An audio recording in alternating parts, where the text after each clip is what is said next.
नमस्कार, आप देख रहे हैं इंडिया टीवी। मैं हूं आपके साथ पंकज भार्गव। देश में 80 दिन बाद चुनाव शुरू हो जाएंगे। तारीखों का ऐलान हो जाएगा। चुनाव के ऐलान होने से पहले दो तारीख याद रखिएगा, 30 दिसंबर और 22 जनवरी। मोदी का संकल्प क्या होता है और कैसे एक शहर का कायाकल्प हो जाता है, वो आज देखने को मिला। अयोध्या, इस शहर का नाम युगों युगों से सुना जाता है। कुछ साल पहले इसे फैजाबाद कहा जाता था, आज ये अयोध्या धाम हो गया। आज अयोध्या को जिसने देखा, सबने यही कहा कि अगर नरेंद्र मोदी प्रधानमंत्री नहीं होते, अगर योगी आदित्यनाथ मुख्यमंत्री नहीं होते, तो ऐसी अयोध्या बन नहीं पाती।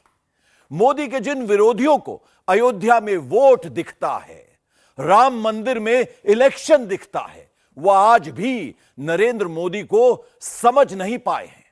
मोदी राम के बारे में क्या सोचते हैं, मोदी राम मंदिर के बारे में क्या सोचते हैं, मोदी के राम हैं क्या, यह समझना है तो यह पूरी रिपोर्ट देखिए। सियावर रामचंद्र की, सियावर रामचंद्र की, सियावर रामचंद्र की। नरेंद्र मोदी के लिए राम क्या है? मर्यादा पुरुषोत्तम, आदर्श राजा, आदर्श शासक, भगवान विष्णु के 10 अवतारों में एक अवतार, भगवान शंकर के आराध्य, 125 करोड़ हिंदुओं के भगवान, या ये सब। मोदी ने राम से क्या सीखा और मोदी ने राम की सीख को अपने शासन में कैसे अप्लाई किया? जिनके लिए मोदी ने 24 के सारे काम को पीछे कर दिया, कैसे हैं मोदी के वो राम? श्री राम से जितना सीख सके सीखना है। भगवान राम मर्यादा पुरुषोत्तम कहे जाते हैं। मर्यादा मान रखना भी सिखाती है और मान देना भी सिखाती है। और मर्यादा जिस बोध की आग्रही होती है, वो बोध कर्तव्य ही है। हमारे धर्म ग्रंथों में कहा गया है, रामो विग्रहवान धर्मः, अर्थात राम साक्षात धर्म के यानी कर्तव्य के सजीव स्वरूप है। वो जब राजकुमार थे तो ऋषियों की, उनके आश्रमों और गुरुकुलों की सुरक्षा का कर्तव्य निभाया। राज्याभिषेक के समय श्री राम ने एक आज्ञाकारी बेटे का कर्तव्य निभाया। वो वन में होते हैं तो वनवासियों को गले लगाते हैं, आश्रमों में जाते हैं तो मां सबरी का आशीर्वाद लेते हैं। वो सबको साथ लेकर लंका पर विजय प्राप्त करते हैं और जब सिंहासन पर बैठते हैं तो वन के वही सब साथी राम के साथ खड़े होते हैं, क्योंकि राम किसी को पीछे नहीं छोड़ते। अयोध्या की राम जन्मभूमि पर राम का मंदिर बन रहा है तो लोग कहते हैं कि मोदी बनवा रहे हैं, मोदी कहते हैं राम बनवा रहे हैं। 24 के चुनाव में मोदी सबसे आगे चल रहे हैं। विरोधी कहते हैं मोदी राम का सियासी इस्तेमाल कर रहे हैं। मोदी कहते हैं सब राम की महिमा है। मोदी के वोट बैंक में दलित और आदिवासी जोड़ रहे हैं तो मोदी इसे भी राम से जोड़कर बताते हैं। हिंदुस्तान में शायद ही कोई व्यक्ति होगा जो राम नाम की महिमा से अछूता होगा, लेकिन नरेंद्र मोदी ने राम को कैसे समझा है, ये किसी और से नहीं, खुद नरेंद्र मोदी से सुनिए। श्री रामचंद्र को तेज में सूर्य के समान, क्षमा में पृथ्वी के तुल्य, बुद्धि में बृहस्पति के सदृश और यश में इंद्र के समान माना गया है। श्री राम का चरित्र सबसे अधिक जिस केंद्र बिंदु पर घूमता है वो है सत्य पर अड़िग रहना। इसलिए ही श्री राम संपूर्ण है। इसलिए ही वो हजारों वर्षों से भारत के लिए प्रकाश स्तंभ बने हुए हैं। श्री राम ने सामाजिक समरसता को अपने शासन की आधारशिला बनाया था। उन्होंने गुरु वशिष्ठ से ज्ञान, केवट से प्रेम, सबरी से मातृत्व, हनुमान जी एवं वनवासी बंधुओं से सहयोग और प्रजा से विश्वास प्राप्त किया। यहां तक कि एक गिलहरी की महत्ता को भी उन्होंने सहर्ष स्वीकार किया। मोदी अयोध्या में होते हैं तो राम नाम में खो जाते हैं। मोदी जनकपुर जाते हैं तो राम जानकी के धुन में रम जाते हैं। मोदी शासन की कुर्सी पर बैठते हैं तो भी राजा रामचंद्र की मर्यादा में बंधकर ही काम करते हैं। मोदी फिर एक बार अयोध्या पहुंचे तो राम के धाम को नया आयाम दिया। अयोध्या को नया इंटरनेशनल एयरपोर्ट मिला। मोदी ने इसे रामायण की रचना करने वाले महर्षि वाल्मीकि का नाम दिया। अयोध्या को नया वर्ल्ड क्लास रेलवे स्टेशन मिला। मोदी ने इसे अयोध्या धाम का नाम दिया। उसी अयोध्या से मोदी ने राम भक्तों को एक नया काम भी दे दिया।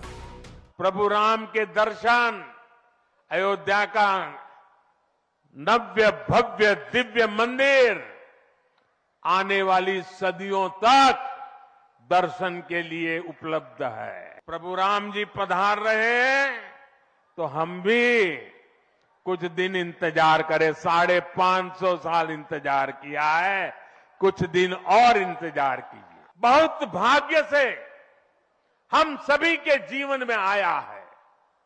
हमें देश के लिए नव संकल्प लेना है, खुद को नई ऊर्जा से भरना है। इसके लिए 22 जनवरी को आप सभी अपने घरों में, मैं पूरे देश के 140 करोड़ देशवासियों को अयोध्या की इस पवित्र भूमि से प्रार्थना कर रहा हूं। अयोध्या की प्रभु राम की नगरी से प्रार्थना कर रहा हूं।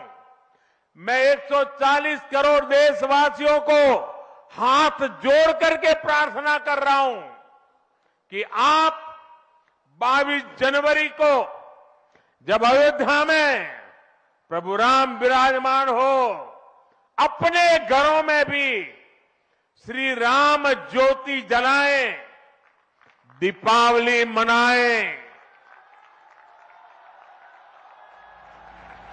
22 जनवरी की शाम पूरे हिंदुस्तान में जगमग जगमग होनी चाहिए।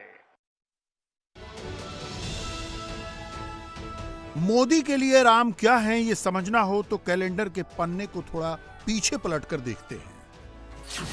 साल 1992। रामलला जब विवादित ढांचे की गुंबद के नीचे विराजमान थे, तब नरेंद्र मोदी ने वहां जाकर रामलला के दर्शन किए थे। ये तस्वीर 14 जनवरी 1992 की है। रामलला का दर्शन करने के बाद नरेंद्र मोदी मुरली मनोहर जोशी के साथ एकता यात्रा के लिए निकल पड़े थे और श्रीनगर के लाल चौक पर जाकर तिरंगा फहराया था। प्रधानमंत्री बनने से पहले मोदी की वो आखिरी अयोध्या यात्रा थी। मोदी ने प्रण लिया था कि अगली बार वो तभी अयोध्या आएंगे जब राम मंदिर का निर्माण करेंगे। मोदी ने 28 साल इंतजार किया, लेकिन प्रण पूरा करके ही दम लिया। कैलेंडर के पन्ने को थोड़ा और पीछे पलटकर देखते हैं। 1990 में जब बीजेपी नेता लाल कृष्ण आडवाणी ने सोमनाथ से अयोध्या तक रथ यात्रा शुरू की थी, तो गुजरात में आडवाणी के रथ के सारथी नरेंद्र मोदी ही थे। उसी रथ यात्रा ने बीजेपी को पूरे देश की सियासत में स्थापित कर दिया था। सोमनाथ टू अयोध्या, आडवाणी की उस रथ यात्रा के 30 साल बाद मोदी ने ही अयोध्या में राम मंदिर का भूमि पूजन किया और अब राम मंदिर में रामलला की प्राण प्रतिष्ठा करने वाले हैं।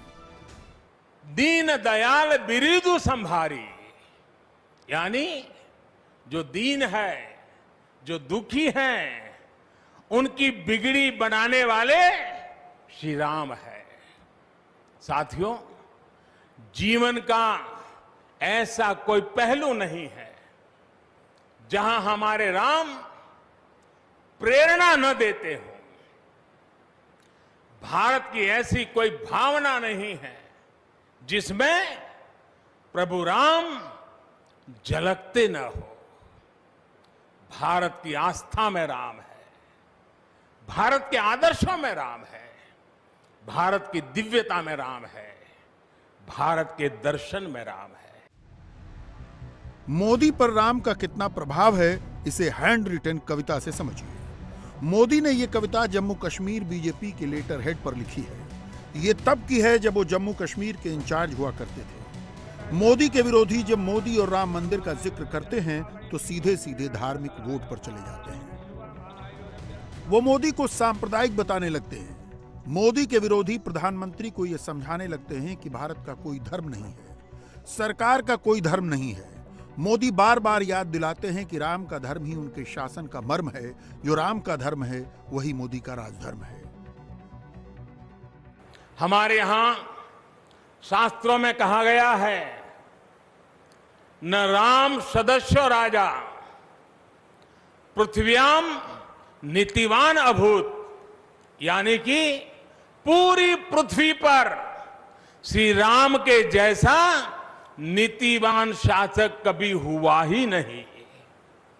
श्री राम की शिक्षा है, नहीं दरिद्र को दुखी न दीना, कोई भी दुखी न हो, गरीब न हो।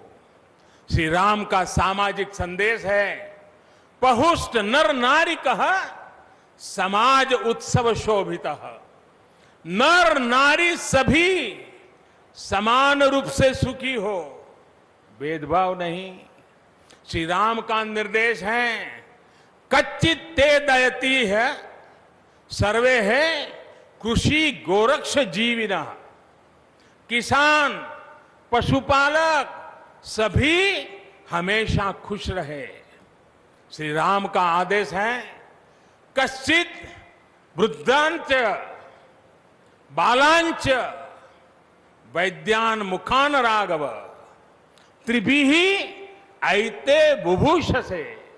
बुजुर्गों की, बच्चों की, चिकित्सकों की सदैव रक्षा होनी चाहिए। ये कोरोना ने हमको बराबर सिखा दिया है। श्री राम का आह्वान है, जो सभित आवास सरनाई रखी हूं ताही प्राण की नाई। जो शरण में आए उसकी रक्षा करना सभी का कर्तव्य है। मोदी शासन के 9.5 वर्षों में क्या हुआ?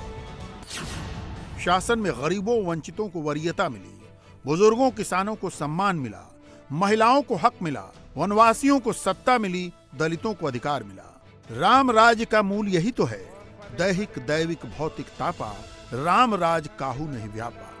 आज इस देश में ऐसा प्रधानमंत्री है जो बिना किसी सूचना के दलित के घर चला जाता है, उनके घर बैठकर चाय पी लेता है, घर वालों से दुख सुख की बातें कर लेता है। तो आपको ये अनाज का योजना का लाभ मिलता है। ये वही प्रधानमंत्री है जो अयोध्या के राम मंदिर में माता शबरी का मंदिर बनवा रहा है, राम भक्त निषाद राज का मंदिर बनवा रहा है और अयोध्या इंटरनेशनल एयरपोर्ट का नाम महर्षि वाल्मीकि के नाम पर रख रहा है। मोदी के राम अधिकार जमाने वाले राजा नहीं हैं। मोदी के राम प्रजा की सेवा करने वाले सेवक हैं। मोदी के राम दरबार में बैठकर आदेश भी देते हैं और प्रजा के बीच जाकर उनके सुख दुख का हाल भी जानते हैं। मोदी के राम प्रजावत्सल हैं, मोदी के राम भक्तवत्सल हैं, मोदी के राम शरणागत के रक्षक हैं। अयोध्या भारत की महान सांस्कृतिक विरासत का प्रतिबिंब है। राम अयोध्या के राजकुमार थे, लेकिन आराध्य वो पूरे देश के हैं। उनकी प्रेरणा, उनकी तप तपस्या, उनका दिखाया मार्ग हर देशवासी के लिए है। भगवान राम के आदर्शों पर चलना हम सभी भारतीयों का कर्तव्य है। उनके आदर्शों को हमें निरंतर जीना है, जीवन में उतारना है और इस आदर्श पथ पर चलते हुए अयोध्या वासियों पर दोहरा दायित्व है। आपकी डबल रिस्पॉन्सिबिलिटी है मेरे अयोध्या के भाइयों बहनों। वो दिन दूर नहीं जब विश्व भर से यहां आने वालों की संख्या अनेक गुना बढ़ जाएगी। जहां कण कण में राम व्याप्त हो, वहां का जन जन कैसा हो, वहां के लोगों का मन कैसा हो, ये भी उतना ही अहम है। जैसे राम जी ने सबको अपनापन दिया, वैसे ही अयोध्या वासियों को यहां आने वाले प्रत्येक व्यक्ति का स्वागत अपनत्व से करना है। अयोध्या की पहचान कर्तव्य नगरी के तौर पर भी बननी चाहिए। राम के वनगमन और लंका विजय के बाद राम के अयोध्या आगमन के 14 वर्षों को याद कीजिए। राजकुमार राम को निषाद राज मिले, राम ने उनको मित्र बनाया। वनवासी राम को वानर हनुमान मिले, राम ने उनको भक्त बनाया। राम ने किष्किंधा से निर्वासित सुग्रीव को मित्र बनाया।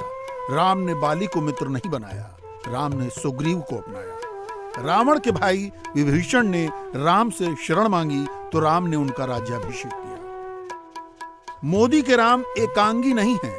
प्रधानमंत्री जब मर्यादा पुरुषोत्तम की बात करते हैं तो राम के संपूर्ण चरित्र को आत्मसात करके बढ़ते हैं।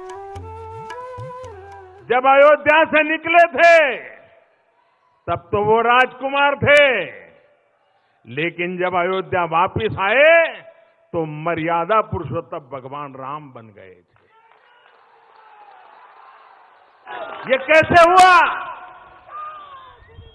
एक राजकुमार अयोध्या से निकलता है, 14 साल वनवास में रहता है, और जब वापस लौटता है तो मर्यादा पुरुषोत्तम भगवान राम बन जाता है, क्योंकि 14 साल राजकुमार राम ने आदिवासियों के बीच में बिताए थे।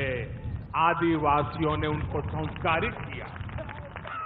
ये देन है आदिवासियों की, ये योगदान है आदिवासियों का। श्री राम भारत के रग रग में है, जन जन के मन मन में है, और इसलिए जब हम श्री राम के विषय में सोचते हैं तो श्री राम एक आदर्श पुत्र, आदर्श भाई, आदर्श पति, आदर्श मित्र, आदर्श राजा। अयोध्या भी एक आदर्श नगर था, तो राम राज्य एक आदर्श शासन व्यवस्था थी। राम राज्य यानी जहां कोई गरीब ना हो, दुखी ना हो, कोई किसी से घृणा न करता हो, जहां सभी स्वस्थ और सुशिक्षित हो, जहां प्रकृति और मनुष्य के बीच तालमेल हो।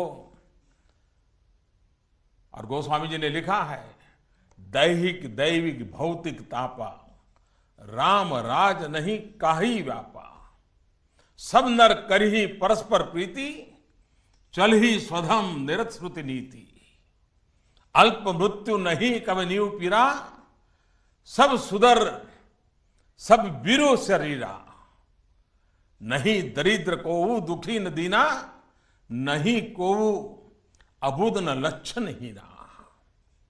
राम रावण को हराकर बड़े नहीं बने, बल्कि राम तब राम बने जब उन्होंने उन लोगों को साथ लिया जो सर्वहारा थे, साधनहीन थे। उन्होंने उन लोगों का आत्मगौरव बहाल किया और उनमें विजय का विश्वास पैदा किया। राम का जीवन एक आयामी नहीं बहुआयामी है। राम राजकुमार हैं लेकिन जंगल जंगल भटकते हैं। राम के पास अमोघ बाण हैं, किंतु वानरों की सेना बनाकर रावण से लड़ते हैं। राम त्रिलोक के स्वामी हैं, फिर भी खड़ाओं के बगैर नंगे पैर युद्ध करते हैं। प्रभु श्री राम ने रावण के अत्याचार का अंत हजारों वर्ष पूर्व किया था, लेकिन आज हजारों हजार साल बाद भी उस घटना का एक एक मानवीय संदेश, आध्यात्मिक संदेश एक एक दीपक के रूप में सतत प्रकाशित होता है। दीपावली के दीपक हमारे लिए केवल एक वस्तु नहीं है, ये भारत के आदर्शों, मूल्य और दर्शन के जीवंत ऊर्जा पुंज है। आप देखिए, जहां तक नजर जा रही है, ज्योतियों की ये जगमग प्रकाश का ये प्रभाव, रात के ललाट पर रश्मियों का ये विस्तार, भारत के मूल मंत्र सत्यमेव जयते की उद्घोषणा है। रामो राजमणि सदा विजयते, अर्थात विजय हमेशा राम रूपी सदाचार की होती है, रावण रूपी दुराचार की नहीं। जगत प्रकाश्य प्रकाशक रामो, अर्थात भगवान राम पूरे विश्व को प्रकाश देने वाले हैं। वो पूरे विश्व के लिए एक ज्योति पुंज की तरह है। ये प्रकाश कौन सा है? ये प्रकाश है दया और करुणा का। ये प्रकाश है मानवता और मर्यादा का। ये प्रकाश है समभाव और मम भाव का। ये प्रकाश है सबके साथ का। ये प्रकाश है सबको साथ लेकर चलने के संदेश का। श्री राम जी का ही ये संदेश है। श्री राम जी का भी कमिटमेंट है, जननी जन्मभूमिश्च स्वर्गादपि गरीयसी। अपनी मातृभूमि स्वर्ग से भी बढ़कर होती है। और भाइयों बहनों, ये भी श्री राम की नीति है। और वो क्या है? भय बिनु होई न प्रीति। इसलिए हमारा देश जितना ताकतवर होगा, उतनी ही प्रीति और शांति भी बनी रहेगी। राम की यही नीति, राम की यही रीति सदियों से भारत का मार्गदर्शन करती रही है। राष्ट्रपिता महात्मा गांधी ने इन्हीं सूत्रों, इन्हीं मंत्रों के आलोक में राम राज्य का सपना देखा था। राम का जीवन, उनका चरित्र ही गांधी जी के राम राज्य का रास्ता है। साथियों, स्वयं प्रभु श्री राम ने कहा है, देश काल अवसर अनुआहारी, बोले वचन विनित विचारी। अर्थात राम समय, स्थान और परिस्थितियों के हिसाब से बोलते हैं, सोचते हैं, करते भी है। राम हमें समय के साथ बढ़ना सिखाते हैं, समय के साथ चलना सिखाते हैं। राम परिवर्तन के पक्षगर है, राम आधुनिकता के पक्षगर है। उनकी इन्हीं प्रेरणाओं के साथ, श्री राम के आदर्शों के साथ भारत आज आगे बढ़ रहा है। प्रधानमंत्री के राजनीतिक विरोधी बहुत आसानी से कह देते हैं कि मोदी के राम सियासी टूल हैं। असल में राम को समाज बांटने वाला टूल बनाने का कुचक्र उन्होंने ही रचा था। मोदी ने उस टूल को ध्वस्त किया है। राम जन्मभूमि को लेकर जो विवाद सदियों से, यानी 2-5 साल 50 साल नहीं, सदियों से चल रहा है, जिसको कांग्रेस ने जानबूझकर के उलझाया, बार बार उलझाया।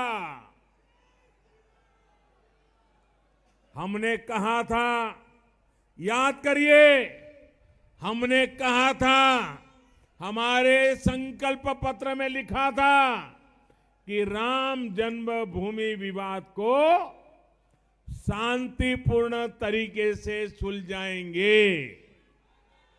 ये हमने कहा था, ये कहा था शांतिपूर्ण तरीके से सुलझाया कि नहीं सुलझाया? शांतिपूर्ण तरीके से सुलझाया कि नहीं सुलझाया? भाइयों बहनों, अब आप खुद देख रहे हैं कि कैसे अयोध्या में भव्य राम मंदिर के निर्माण के लिए सारे मार्ग खुल चुके हैं, सारी अड़चनें हट गई हैं।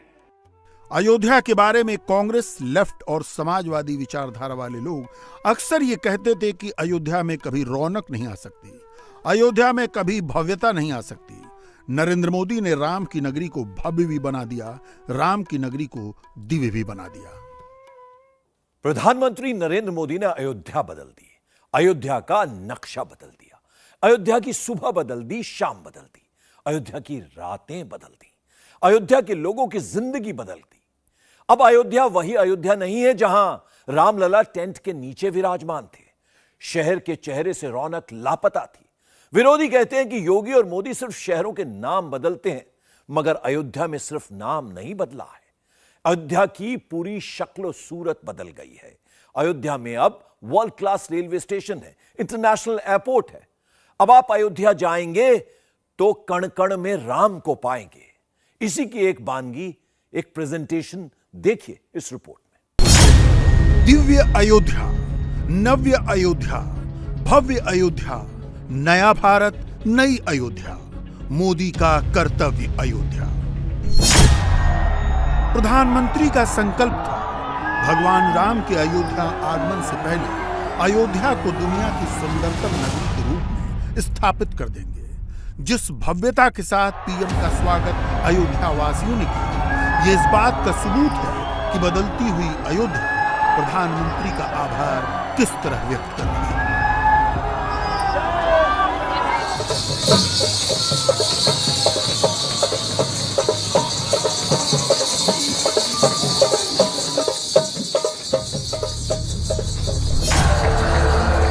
अयोध्या वासियों से प्रधानमंत्री के लगाव का आलम यह था कि न प्रधानमंत्री खुद को रोक पा रहे थे, न अयोध्या उन्हें देखने के बाद अपने हर्षोल्लास को।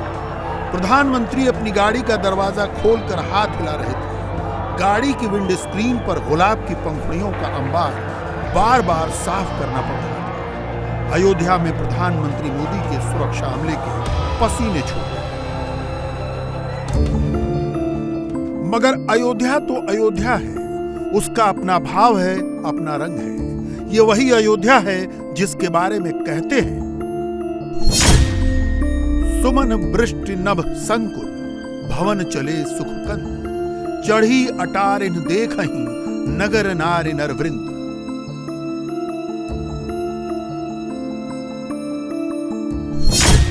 कंचन कलश विचित्र समारे, सबहि धरे निज निज द्वारे, बंदनवार पताका केतु, सबनि बनाए मंगल हेतु।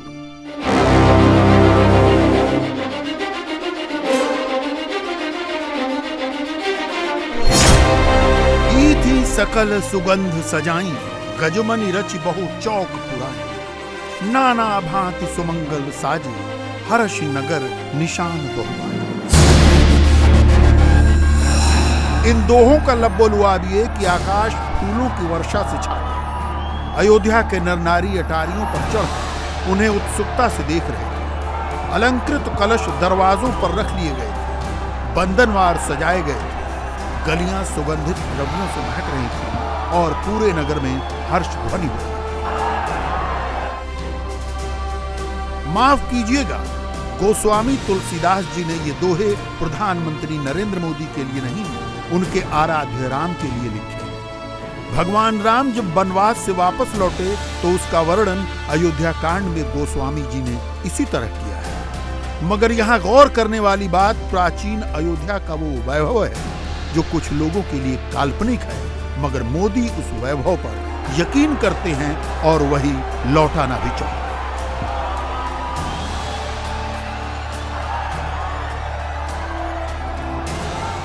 प्राचीन काल में अयोध्या नगरी कैसी थी, इसका वर्णन खुद महर्षि वाल्मीकि जी ने विस्तार से किया है।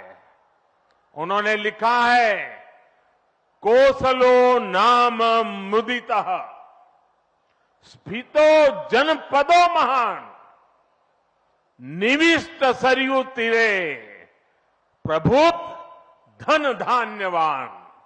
अर्थात वाल्मीकि जी बताते हैं कि महान अयोध्यापुरी धन धान्य से परिपूर्ण थी, समृद्धि के शिखर पर थी और आनंद से भरी हुई थी। यानी अयोध्या में विज्ञान और वैराग्य तो था ही, उसका वैभव भी शिखर पर था। प्रधानमंत्री का काफिला रामपथ पर तकरीबन 10 किलोमीटर प्रति घंटे की रफ्तार से गुजरा। करीब 13 किलोमीटर लंबे रामपथ पर जो काम हुआ है वो अपने आप में बेमिसाल है। इस पूरे रामपथ की थीम आपको चकित कर देगी।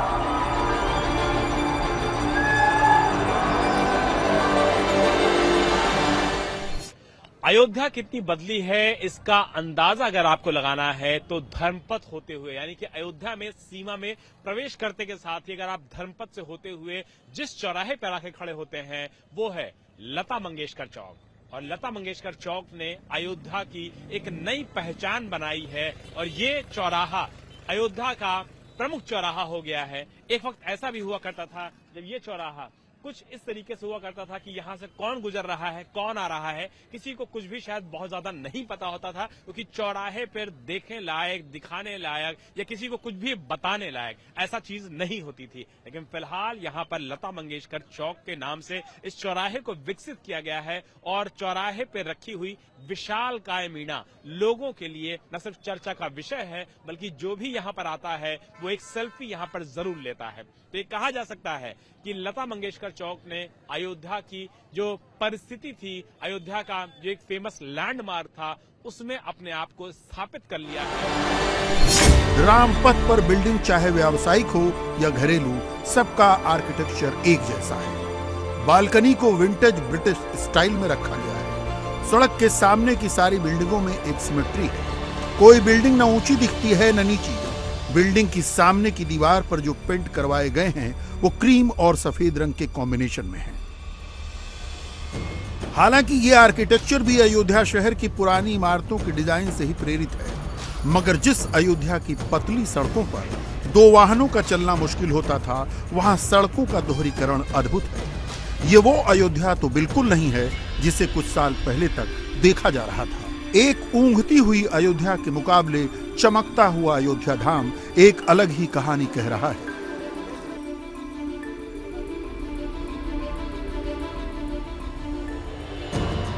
नई अयोध्या को समझने से पहले पुरानी अयोध्या के मिजाज को समझिए, फिर उसकी बदलती तासीर और नई अयोध्या का सौंदर्य शास्त्र समझ में आएगा। 5 साल पहले की अयोध्या सी ग्रेड का कस्बा था, असली शहर फैजाबाद था।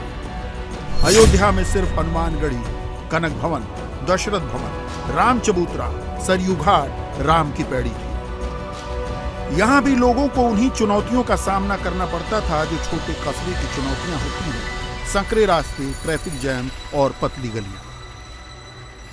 अयोध्या तेजी से बदल रही है, राममय हो रही है, लेकिन जिसने 2017 के पहले अयोध्या नहीं देखी, 2017 के पहले जो अयोध्या नहीं आए, उनके लिए कल्पना करना भी मुश्किल है कि पहले अयोध्या कैसी थी।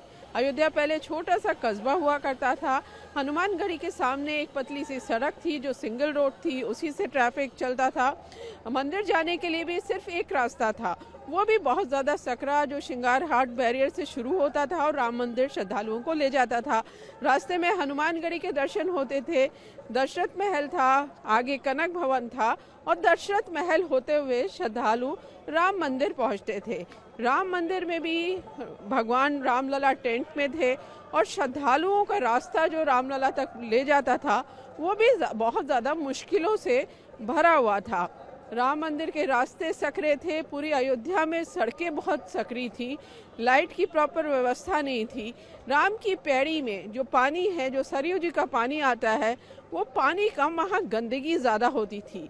सरयू नदी भी गंदी थी, घाट ठीक से नहीं बने थे, वहाँ भी सन्नाटा रहता था। सूरज डूबने के साथ ही वहाँ बिल्कुल अंधेरा हो जाता था।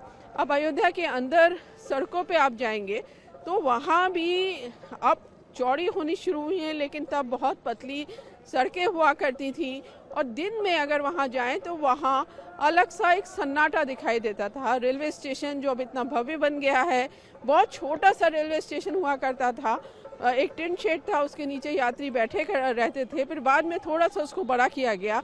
अयोध्या में अपना बस स्टेशन नहीं था, बस पकड़ने के लिए फैजाबाद जाना पड़ता था, जिसका नाम मुख्यमंत्री योगी आदित्यनाथ ने 2017 में यूपी में सरकार बनने के बाद अयोध्या कर लिया है। तो बस के लिए वहाँ जाना पड़ता था, यानी अयोध्या में जो बेसिक फैसिलिटीज़ होनी चाहिए वो यहाँ पर नहीं थी। अब अयोध्या तेज़ी से बदल रहा है, राम मंदिर जाने के रास्ते चौड़े किए जा रहे हैं, 4 पथ बनाए हैं। ये जहाँ पर हम हैं ये राम जन्मभूमि पथ है, सामने राम पथ है, फिर भक्ति पथ है, फिर धर्म पथ है। ये चारों रास्ते श्रद्धालुओं को सीधे राम मंदिर के दर्शन कराएंगे। पूरे अयोध्या में अंडरग्राउंड केबल्स लगाए गए हैं, लाइट्स मंदिर के तर्ज पे लगाई गई हैं कि जैसे किसी पुराने शहर में आ गए हैं। तो काफ़ी बदलाव पूरे अयोध्या में हो रहा है। छोटे शहरों की मुश्किल केवल उनका छोटा होना नहीं होता, संभावनाओं का अभाव भी होता है। रोजगार के बहुत ज्यादा विकल्प नहीं थे, इसलिए नौजवान दिल्ली, मुंबई, पुणे, बेंगलुरु, नोएडा, गुरुग्राम जैसे शहरों में जाते थे। छुट्टियों और त्योहारों में परिवार के पास अयोध्या आते थे। मगर अब अयोध्या में क्या बदला है, इस पर इंडिया टीवी ने अयोध्या धाम स्टेशन पर लोगों से बात की। अयोध्या को बदलते हुए मैंने ऐसे देखा, मेरी पैदाइश अयोध्या की है, मैं यहाँ पे पैदा हुआ हूँ। उसके बाद मैंने देखा कि यहाँ पे लोग राजनीतिक पार्टियाँ आना नहीं चाहते थे, उसके लीडर आना नहीं चाहते थे। जब से आदरणीय प्रधानमंत्री जी मोदी जी की सरकार बनी है, मुख्यमंत्री योगी आदित्यनाथ जी, जब से ये सुप्रीम कोर्ट ने निर्णय दिया, उसके बाद से अयोध्या बदलते हुए बहुत ही डेवलपमेंट और ये बहुत आश्चर्यजनक चीज़ें मिल रही हैं हम सबको कि अयोध्या को इस लेवल पे देखा जा रहा है कि आज ये विश्व में प्रसिद्ध होती जा रही है। तुम लोगों ने कभी ट्रेन से सफर किया, गए अयोध्या स्टेशन? बिल्कुल बिल्कुल गए हैं। अब तुम्हें जब आओगे तो यहाँ से जाना होगा, तो क्या एक्साइटमेंट हो रहा है? बहुत एक्साइटमेंट हो रहा है। इवन सबसे अच्छी चीज़ यहाँ पे तो ये लग रही है कि ट्रेन जो नई सारी काफ़ी ज़्यादा मोदी जी ने स्टार्ट कर दी है। सबसे बड़ी बात तो है क्योंकि यहाँ पे ट्रेन की सुविधा बिल्कुल भी अच्छी नहीं थी। बहुत अच्छा लग रहा है यहाँ पे अपना घर बदलते हुए। ये पूरा जैसे अयोध्या बदल रहा है, स्टेशन भी बदल गया, सब कुछ बदल गया। जी बिल्कुल बदल गया। यहाँ पे काफ़ी सारी जो नई बिल्डिंग बनी है, इसमें काफ़ी सारी फैसिलिटीज़ हैं। जो पुराना है, हम लोग तो 20-25 साल से यहाँ रह रहे हैं, तो पूरा हम लोग बचपन से देखते आए हैं। जो पहले की अयोध्या थी और जो अभी की अयोध्या है, उसमें काफ़ी बदलाव हुआ है। सड़कें चौड़ी हो गई हैं, स्टेशन तो भव्य बना ही है। जय श्री राम, जय श्री राम। आप बताइए, जैसे ये स्टेशन, क्योंकि अयोध्या में आने वाले दिनों में श्रद्धालुओं की संख्या बढ़ेगी, तो वो छोटे स्टेशन से तो वैसे भी काम नहीं चलता, तो ये स्टेशन आप लोग देखने आए हैं?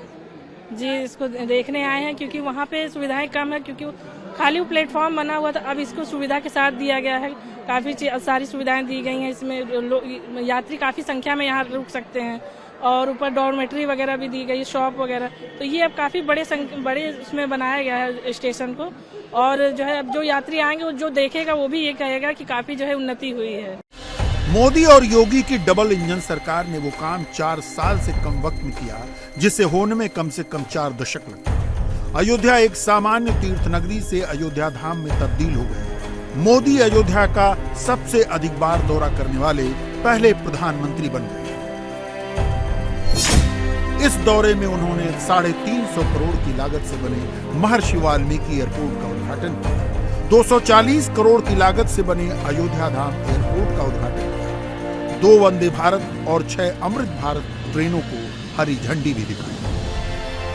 प्रधानमंत्री ने अयोध्या के आमूलचूल बदलाव का बीड़ा उठाया है, जिसका पहला चरण आज रख दिया गया।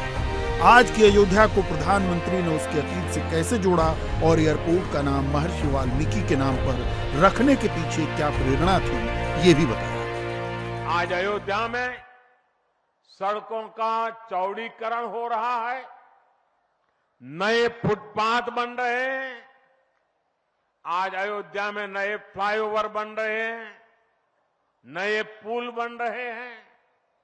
अयोध्या को आसपास के जिलों से जोड़ने के लिए भी यातायात के साधनों को सुधारा जा रहा है।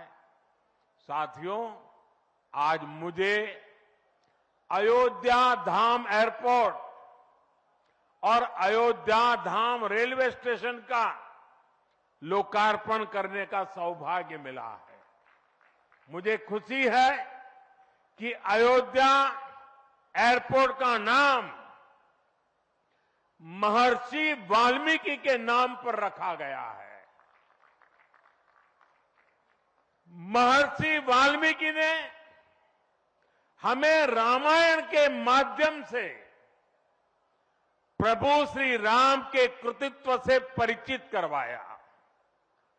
महर्षि वाल्मीकि के लिए प्रभु श्री राम ने कहा था, तुम त्रिकालदर्शी मुनिनाथा, तुम त्रिकालदर्शी मुनिनाथा, विश्व बदर जिमी तुमरे हाथा। अर्थात हे मुनिनाथ, आप त्रिकालदर्शी हैं, संपूर्ण विश्व आपके लिए हथेली पर रखे हुए बेर के समान है।